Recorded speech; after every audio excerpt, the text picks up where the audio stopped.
How would you assess the two units from what you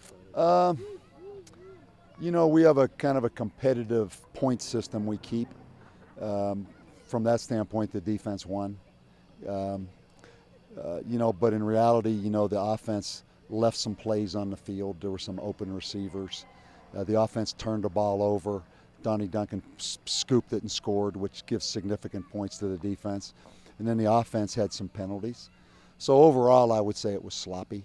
I think the level of play probably isn't as good, quite honestly, as it's been in practice, just the level. But from that standpoint, the positives are, I think, you've been hearing me say, I think the personality of the defense, I think you can see our defensive coach's personality on that. I think most people that would watch us say we probably have a little more suddenness on defense, maybe a little more explosiveness. And that's keeping some guys out. Even though the offense was sloppy, there hadn't been very many times the defense actually have beaten the offense in practice. So I guess from that standpoint, that they probably need the confidence a little more than the offense does. Obviously nothing's etched in stone at this point, but it looks like Richard Winston is running at Sam, number one at Sam. Yeah, we have him at the rush. We're playing Javari Johnson at Sam, okay. T-Roy, Tevin Newman, and Trevon Roy are the three Sams. Okay. So it's JJ, Tevin Newman, and Trevon Roy. And then we're going Winston, Donnie White at rush. We're working Greg Wortman, the walk-on from Los Lunas was in there. Some Kenya Donaldson. We're just looking at getting a little more size out there on the field with maybe JJ at Sam. He may end up being the rush, before it's all done. But we feel like we have five guys we're working with there. Okay, but Richard Winston has been going with the ones, yeah. Obviously, Ryan Langford is catching on very quickly. Yeah, he gives us some height and some range. He can run. Kimmy Carson's another guy. Kimmy's a guy sitting here with 4 years of football. We were able to redshirt him last year, and he's got some skills. So, Kimmy Carson and Ryan Langford both give us a little more range, a little more size at inside linebacker than we've had. So both those guys are getting a lot of work there. Bowers has a leg. Bowers, that's from the season. Yeah. Bowers, we held him out. He took a little, had some minor concussion symptoms about a week ago. His knee's pretty good. He's just had some concussion symptoms. Big Sam has a foot, so we've not given Sam a lot of reps. Patron's in the orange shirt and the gold shirt. Does Devonzo move to the outside? Yeah, playing Devonzo at defensive end. I think he's more at home there. He's made some strides. He's a little more home. And Twitty has moved inside. Playing Twitty and Uday at nose, and quite honestly, there's going to be a big push there with the two nose coming. The two JC guys coming. We're looking at Garrett Hughes. He is so explosive. What are we going to do with Garrett Hughes? He's an impact guy. He's one of the most sudden guys we've. I guess he went out early, but nothing serious. So we've got a few more guys to look at, which is fun. Anything on offense that did catch your eye? No,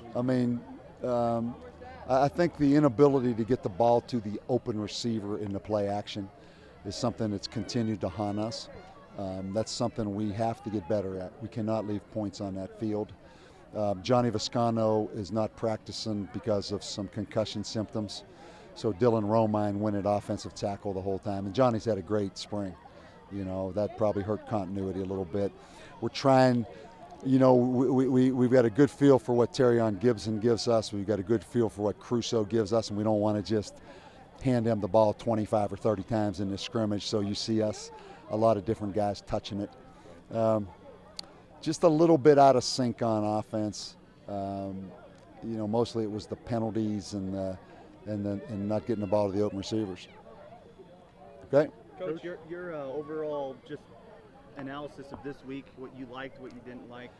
The third week, in spring practice, and it's coaches all over the country would probably have a hard time really evaluating, to be honest. But, I really like that we're starting to develop some players on defense, and we're starting to develop some personalities on defense. That's the number one thing I take out of this, to be quite honest. And that's what we have to have. I see really for the first time I've been here some signs that we're starting to build a defense, quite honestly. And there's some guys we're building it with that'll be around here for several years to come. And that's encouraging, So for the first time and since we've been here, the defense has actually won a couple of these Saturday scrimmages. That's 2 in a row that the defense has been able to win for whatever that's worth. So it's a start. Last week you had mentioned, the physicality and it being pretty physical, some of the most physical football you've seen here in practice. Have they been able to keep that up? Well, we were able to scrimmage 80 plays today, right in the neighborhood of 80 plays. I don't know the exact number. It might have been a little bit less than that. And, again, I told you a week ago, we probably last Saturday's practice, we probably tackled more than we had in all the springs combined. And today we're able to come out here and get 80 plays. And that's what you have to do. You have to develop guys by putting them out there and playing. So, I think the players like that. I really do. The competitiveness, and they want to come out here and scrimmage and tackle, and I think that makes all of us a little more optimistic. Kind of your thoughts. I'm sorry if this was asked already, but your thoughts on this event and getting all these kids out here and being able to do something. I think it's a great event. I think the first reason just to introduce young people to football. Football is the greatest game. There's no other game that teaches you discipline, teaches you toughness, teaches you teamwork. There's no other game like football, and it's hard. And if it's taught the right way and it's played the right way, it's the greatest game of all, and it's a safe game. And then the second reason, these kids are all from Albuquerque, and they're all from New Mexico. I asked them, it was 99% of them were from Albuquerque, and the Lobos are their team. And I want to get them out here and get them around our players and introduce them to our players. And the third reason is probably better for our players than it is for them. Our players love doing this. And your thoughts on the turnout and, seeing parents willing to bring their kids out to something like this? Yeah, my message really was to the parents more than the young people, that I appreciate them bringing out and being a part of. This is their stadium. I mean, it's the University of New Mexico. It's their facilities. It's their team. And I just feel such an obligation to put a product out there that people can be proud of. And again, you see the potential of this place. And I see the potential more now than I've ever seen it. We just have to do our part. Our players have to do our part and give people something they can really take onus in and be proud of. Okay, guys? Thank you, Coach. We good? Appreciate it. All right, man.